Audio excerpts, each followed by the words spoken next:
नमस्कार दोस्तों, आज हम भूगोल क्लास 6 का नेक्स्ट चैप्टर है सेकंड चैप्टर ग्लोब में अक्षांश एवं देशांतर पढ़ने जा रहे हैं। अक्षांश और देशांतर आप कहीं भी पढ़ सकते हैं, कोई बड़ी बात नहीं है, लेकिन इससे इम्पॉर्टेंट बात ये है कि इसमें एनसीईआरटी बुक्स में कुछ एक्स्ट्रा फैक्ट्स होते हैं जिनमें कॉम्पिटिटिव एग्जाम में और दूसरे एग्जामों में भी क्वेश्चंस पूछे जाते हैं, तो हम वो सब भी पढ़ेंगे। इसके अलावा अक्षांश और देशांतर तो पढ़ेंगे ही। ठीक है, स्टार्ट करते हैं। पिछले अध्याय में आप पढ़ चुके हैं कि हमारी पृथ्वी गोलाकार नहीं है, यह उत्तर दक्षिण ध्रुव में थोड़ी चपटी है और मध्य में थोड़ी उभरी हुई है। क्या आप कल्पना कर सकते हैं कि वह कैसी दिखती है? इस संबंध में जानकारी प्राप्त करने के लिए आप अपनी कक्षा में सावधानीपूर्वक ग्लोब को देखिए। ग्लोब पृथ्वी का लघु रूप में एक वास्तविक प्रतिरूप है। ग्लोब विभिन्न आकार एवं प्रकार के हो सकते हैं। बड़े ग्लोब जो आसानी से एक स्थान से दूसरे स्थान नहीं ले जाए जा सकते, पॉकेट में रखने योग्य छोटे ग्लोब, गुब्बारे जैसे ग्लोब जिनमें हवा भरी जा सकती है एवं आसानी से एक स्थान से दूसरे स्थान ले जाए जा सकते हैं। यहाँ इंपॉर्टेंट ये है कि जो ग्लोब होते हैं वो एक ग्लोब पृथ्वी का लघु रूप में एक वास्तविक प्रतिरूप होता है। तो ये पूछा जा सकता है कि ग्लोब क्या है, तो ये वास्तविक प्रतिरूप है। आगे चलते हैं। आसानी से एक दूसरे स्थान ले जाया जा सकते हैं छोटे ग्लोबों को। ग्लोब स्थिर नहीं होते, इसे उसी प्रकार घुमाया जा सकता है जैसे कुम्हार का पहिया लट्टू घूमता है। ग्लोब पर देशों, महाद्वीपों, महासागरों को उनके सही आकार में दिखाया जा सकता है। तो ग्लोब पर क्या क्या दिखाया जा सकता है? देशों के नाम, महाद्वीपों के नाम तथा महासागरों को उनके सही आकार में दिखाया जा सकता है। पृथ्वी के समान किसी गोले पर किसी बिंदु की स्थिति का वर्णन करना कठिन है। आप प्रश्न यह उठता है कि इस पर किसी स्थान की स्थिति कैसी बताई जा सकती है। इसके लिए हमें कुछ बिंदुओं एवं रेखाओं के संदर्भ की आवश्यकता होती है। आप देखते हैं कि एक सुई ग्लोब में झुकी हुई अवस्था में स्थित होती है जिसे अक्ष कहा जाता है। ये देखिए, ये अक्ष दिखाया गया है यहाँ पर। ये सुई जो है तो ये अक्ष को दिखाती है। आगे चलते हैं।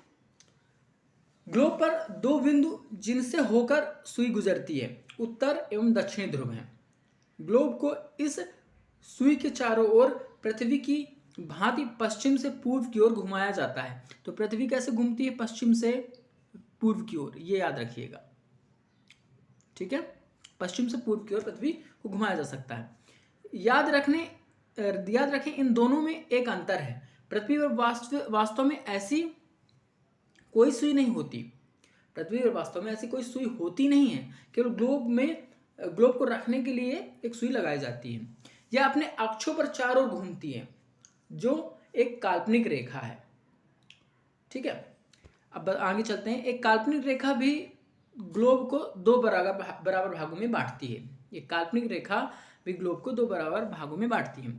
आओ कुछ करके देखें, आओ कुछ करके सीखें। एक बड़ा सा गोलाकार आलू गेंद ने स्वेटर बुनने वाली सलाई को उसके अंदर घुसा दें और यह सलाई ग्लोब पर दर्शाए गए अक्ष के अनुरूप है। आप इस आलू या गेंद को उसके अक्ष पर बाएं से दाएं घुमा सकते हैं। आगे चलते हैं। विषुवत वृत्त कहा जाता है किसको? एक मिनट। एक काल्पनिक रेखा जो ग्लोब को दो बराबर भागों में बांटती है उसे विषुवत वृत्त कहा जाता है। आइए देख लेते हैं विषुवत वृत्त। ये है विषुवत वृत्त। विषुवत वृत्त एक काल्पनिक रेखा होती है, इमेजिनरी लाइन होती है, जो पृथ्वी को बराबर भागों में बांटती है। ठीक है ना, ये बराबर भागों में बांटती है और 0 डिग्री पर होती है। पृथ्वी के उत्तर में स्थित आधे भाग को उत्तरी गोलार्ध, ये विषुवत वृत्त के ऊपर जो भाग है वो उत्तरी गोलार्ध होता है तथा दक्षिण वाले आधे भाग को दक्षिणी गोलार्ध कहा जाता है। ये दोनों बराबर के आधे भाग होते हैं। इस प्रकार विषुवत वृत्त पृथ्वी पर एक काल्पनिक वृत्त बनाती है। विषुवत वृत्त पृथ्वी पर एक काल्पनिक वृत्त बनाती है। यह पृथ्वी पर विभिन्न स्थानों की स्थिति बताने का सबसे महत्वपूर्ण संदर्भ बिंदु है। विषुवत वृत्त से ध्रुवों तक की स्थित सभी समानांतर वृत्तों को अक्षांश समानांतर रेखाएं कहा जाता है। विषुवत वृत्त से ध्रुवों तक स्थित सभी समांतर वृत्तों को अक्षांश रेखाएं कहा जाता है। तो ये जितनी भी रेखाएं इसमें बनी हुई हैं, जो समानांतर रेखाएं, लेटी हुई रेखाएं हैं, उनको क्या बोलते हैं? अक्षांश रेखाएं बोलते हैं, चाहे उत्तर की साइड हो या दक्षिणी की साइड हो। ठीक है। अक्षांशों को अंश में मापा जाता है, अंश में या डिग्री में मापा जाता है। विषुवत वृत्त शून्य अक्ष अक्षांश को दर्शाती है। विषुवत वृत्त जो होता है वो शून्य अक्ष को अंश अक्षांश को दर्शाती है। बता देता हूं मैं, जो विषुवत वृत्त गई हुई है, ये इमेजिनरी लाइन, ये 0 डिग्री या शून्य अंश की होती है। शून्य अंश की अक्षांश रेखा है एक। ठीक है। चूंकि विषुवत वृत्त से दोनों तरफ ध्रुवों के बीच की दूरी पृथ्वी के चारों ओर के वृत्त का 1/4 है, अतः इसका माप होगा 360 अंश का 1/4 यानी 90 अंश। ठीक है। इस प्रकार 90 अंश उत्तरी अक्षांश ध्रुव को दर्शाता है और 90 अंश दक्षिणी अक्षांश ध्रुव को दर्शाता है। ये 90 अक्षांश उत्तरी और 90 नीचे दक्षिणी होगा। ठीक है ना। और ये 0 डिग्री पे होती है। विषुवत जो लाइन होती है 0 डिग्री पे होती है। आगे बात करते हैं।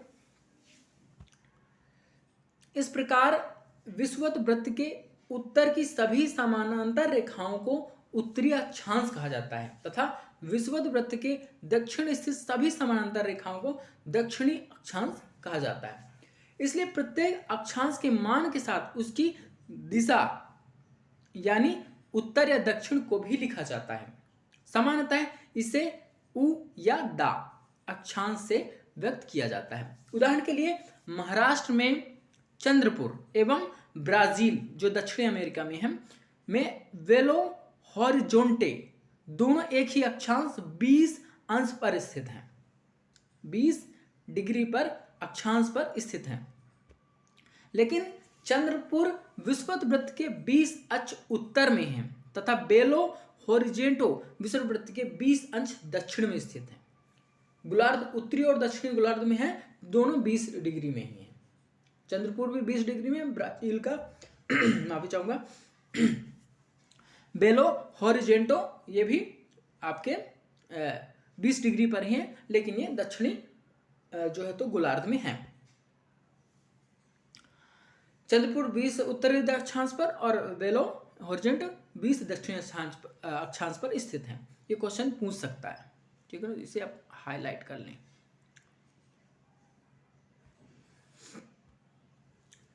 चित्र 2.2 से स्पष्ट है कि जैसे हम विषुवत वृत्त से दूर जाते हैं अक्षांशों का आकार घटता जाता है। विषुवत वृत्त से दूर जाते हैं तो अक्षांशों का आकार घटता जाता है। सबसे बड़ी विषुवत वृत्त ये 0 डिग्री होगी, उससे जैसे हम दूर जाते जाएंगे तो आकार अक्षांशों का घटता जाएगा। ठीक है। अब इसको ग्लोब को देख लेते हैं एक बार। ये उत्तरी ध्रुव है, दक्षिणी ध्रुव, विषुवत वृत्त, ठीक है ना, 0 डिग्री पर है।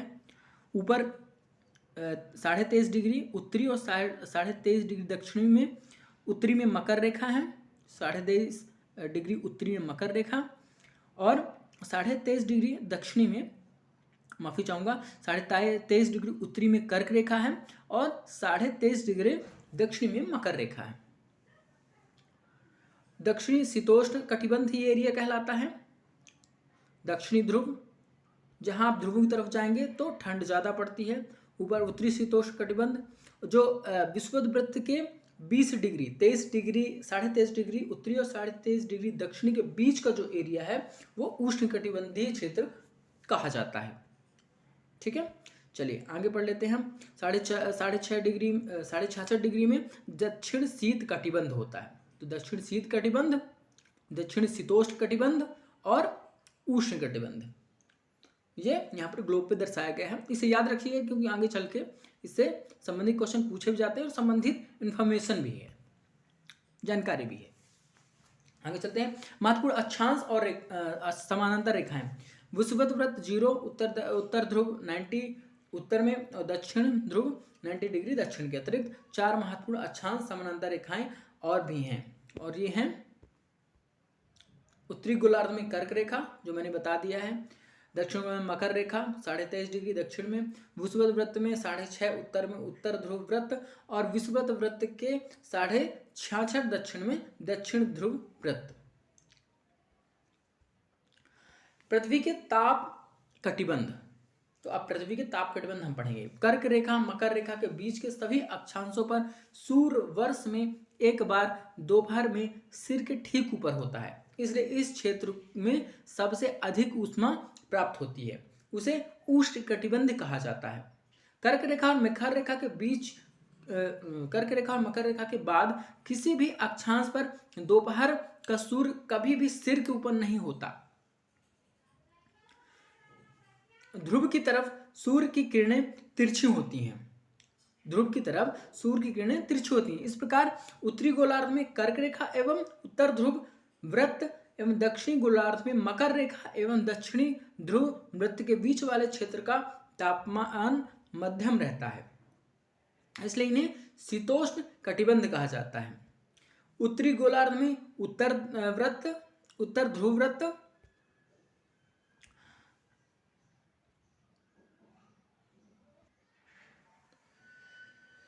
अब आगे बात करते हैं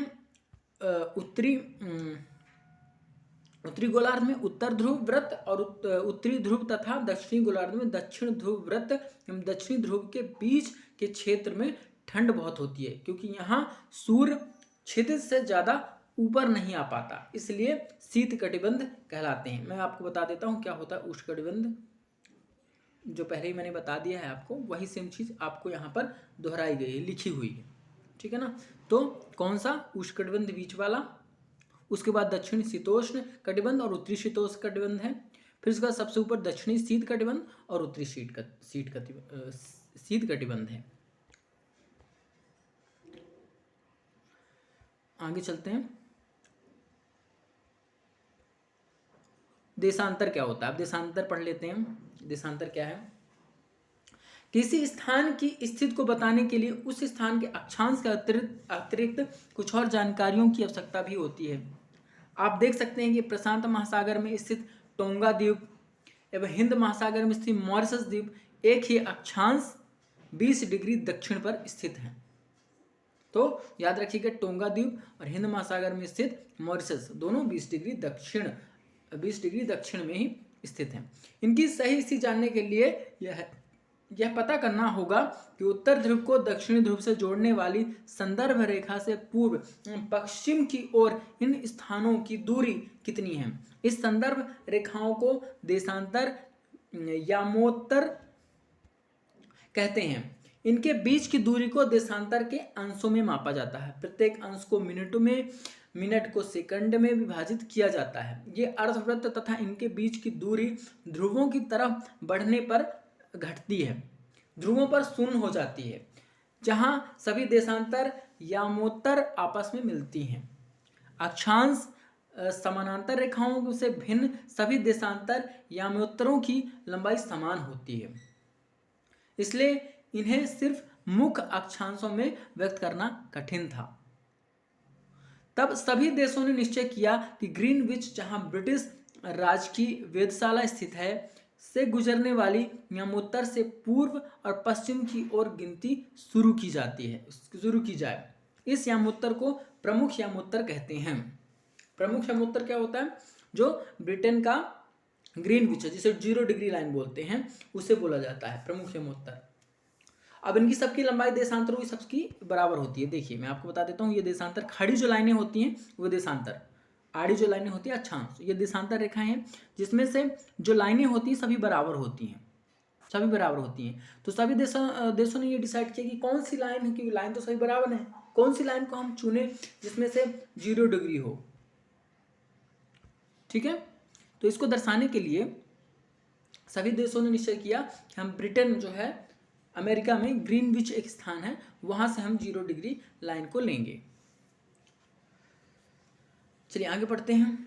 इसका मान 0 देशांतर है। यहाँ से हम 180 पूर्व 180 पश्चिम तक गणना करते हैं। प्रमुख यामोत्तरों तथा 180 यामोत्तरों से मिलकर पृथ्वी को 2 समान भागों, पूर्वी गोलार्ध एवं पश्चिमी माफ़ी चाहूँगा, पूर्वी गोलार्ध एवं पश्चिमी गोलार्ध में विभक्त करती है। इसलिए किसी स्थान के देशांतर के आगे पूर्व के लिए अक्षर पूर्व और पश्चिम के लिए अक्षर पा का उपयोग करते हैं। यह जानना रोचक होगा कि 180 पूर्व 180 पश्चिम यमोत्तर एक ही रेखा पर स्थित हैं। अब ग्लोब पर अक्षांश और अक्षांश समांतर रेखाओं एवं देशांतर नियंत्रणों के द्वारा बनी ग्रिड को देखो। अगर आपको किसी स्थान के अक्षांश या देशांतर की सही जानकारी हो तो ग्लोब पर आप इस स्थान का पता आसानी से लगा सकते हैं। उदाहरण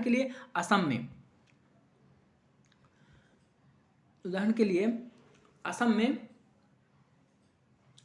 धुबरी 26 डिग्री उत्तरी अक्षांश एवं 90 डिग्री पूर्व देशांतर पर स्थित है।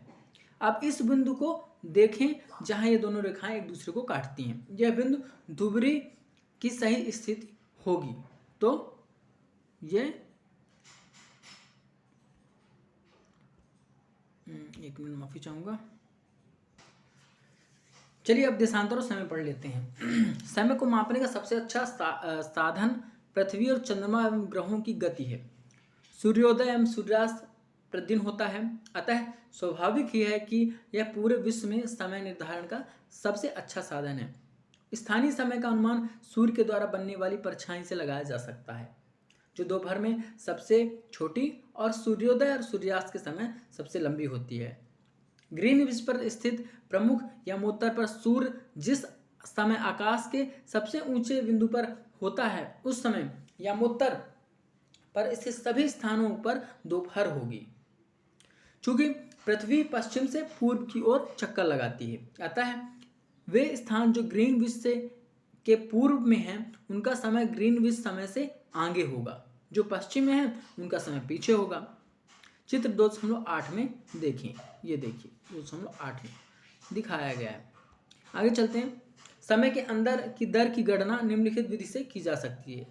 पृथ्वी लगभग 24 घंटे में अपने अक्ष पर 360 डिग्री घूम जाती है। 24 घंटे में 360 घूमती है, अर्थात 1 घंटे में 15 मिनट। 360 में 24 का भाग देंगे 15 आएगा, तो 1 घंटे में 15 मिनट। 360 डिग्री घूमती है 24 घंटे में, तो 1 घंटे में 15 मिनट, और 4 मिनट में 1 डिग्री घूमती है।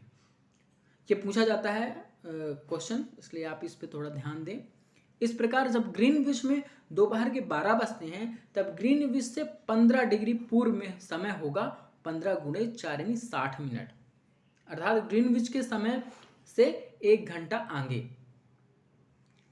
वहां दोपहर का 1 बजा होगा, लेकिन ग्रीनविच से 15 पश्चिम का समय ग्रीनविच समय से 1 घंटा पीछे होगा, यानी वहां सुबह का 11 बजे होंगे अगर ग्रीनविच में 12 बजे हैं टाइम। इसी प्रकार जब ग्रीनविच में दोपहर के 12 बजे होंगे, उस समय 180 अंश पर मध्य रात्रि होगी। किसी भी स्थान पर जब सूर्य प्रकाश में अपने उच्चतम बिंदु पर होता है, तो दोपहर में उस समय घड़ी में दिन के 12 बजते हैं। इस प्रकार घड़ी के द्वारा दिखाया गया समय उस स्थान के स्थानीय समय होगा, उस स्थान का स्थानीय समय होगा।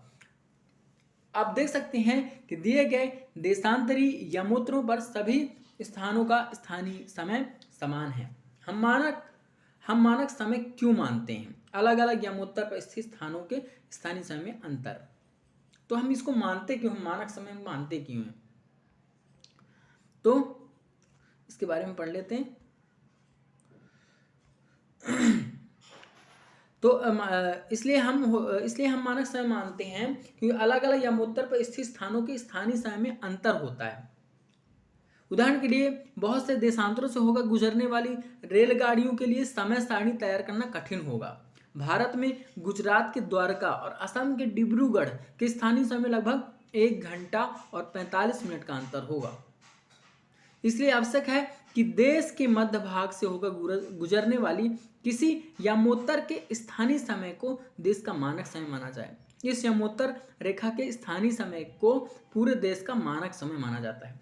भारत में 82.5 डिग्री यानी 82.5 डिग्री पूर्व यानी 82 डिग्री 30 मिनट पूर्व को मानक यमोत्तर माना जाता है।